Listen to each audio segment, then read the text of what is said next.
Andhra Pradesh deputy CM Pawan Kalyan Pithapuram నియోజకవర్గం ఉప్పండ bus stand వద్ద వరాహి బహిరంగ సభ.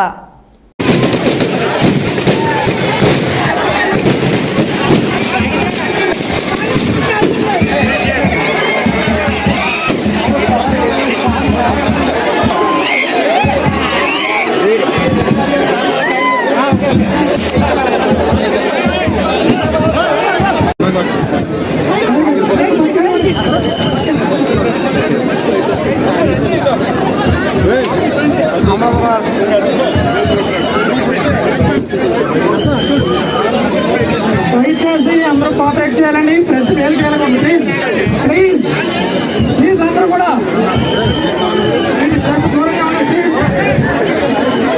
సార్కి ఎక్స్ప్లెయిన్ చేయాలని అంటారే, దూరంగా ఉండండి ప్లీజ్. ఫోటోగ్రాఫర్స్ దయచేసి దూరంగా ఉండండి. కోఆపరేట్ చేయండి.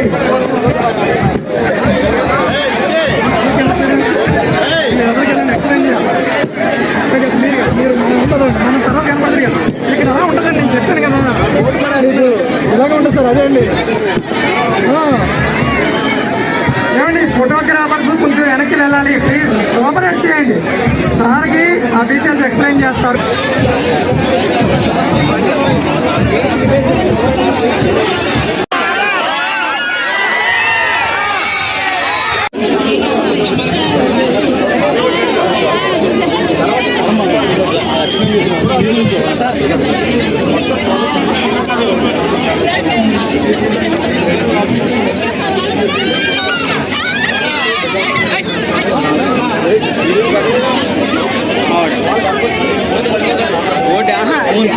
తెలుసా ఐడియా ఉంది.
మహబూబాద్ జిల్లా డోర్నకల్ నియోజకవర్గం కేంద్ర మున్సిపాలిటీ పరిధి 3వ వార్డు ట్రక్ తండాలో తాగునీటి తిప్పలు తప్పడం లేదు. ఎడ్ల తరబడి ఇబ్బందులను ఎదుర్కొంటున్న మిషన్ భగీరథ నీళ్లు రావడం లేదు. బోరులో నీరు లభ్యత అంతంత మాత్రంగానే ఉంది. ఇటీవల ఆ నీరు సైతం రావడం లేదు. అధికారులు వస్తూ పోతూనే ఉన్నారు తప్ప సమస్య పరిష్కరించడం లేదు. 2023లో అప్పటి ఎమ్మెల్యే రెడ్డి నాయక్ పర్యటన అడ్డుకుని తమ ఇంటి కష్టాలను వెళ్లిబుచ్చుకున్నాం. దీంతో బోర్ వేయించారు. దాంతో కొంచెం నీళ్లు వస్తున్నాయి. అవి తండకు సరిపోవడం లేదు. నీటి కోసం రోజుల తరబడి నిరీక్షిస్తున్నాం. సొంత బోరు ఉంటే సరే, లేకంటే ఇక ట్యాంకర్ల కోసం ఎదురు చూడాల్సిందే. మున్సిపల్ కమిషనర్కు 3 రోజులుగా మొరుపెట్టుకుంటున్న ట్యాంకర్ పంపించారు. తండావాసులకు శాశ్వత పరిష్కారం చూపాలని వారు కోరారు.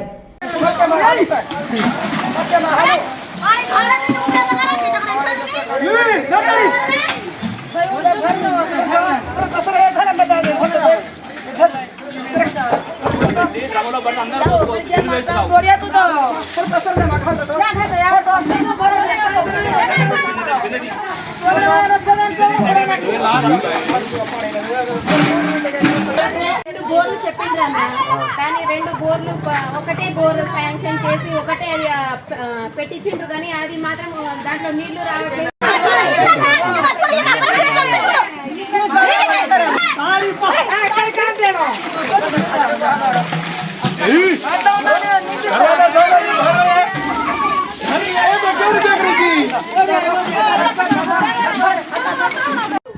మాకు జబ్బులు వస్తాయి. మా ఇల్లు ఏమో కాలువలన్నీ దోమలన్నీ మా ఇంట్లోనే ఉన్నాయి. మా ఇల్లు ఇవ్వట్లేదు, ఉండదా అన్నమాట.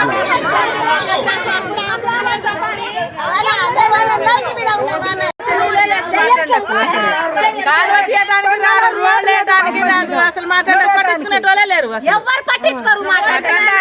అసలు లెక్కలే లేదు. అసలు చెప్పాలంటే మున్సిపాలిటీ ఉన్నాగానే మాకు పేరు, కానీ మున్సిపాలిటీ కాలువ తీయడానికి కూడా రారు. అసలు ఎవరు పట్టించుకోరు.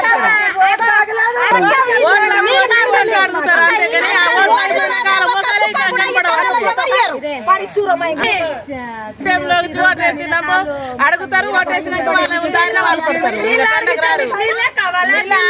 గురించి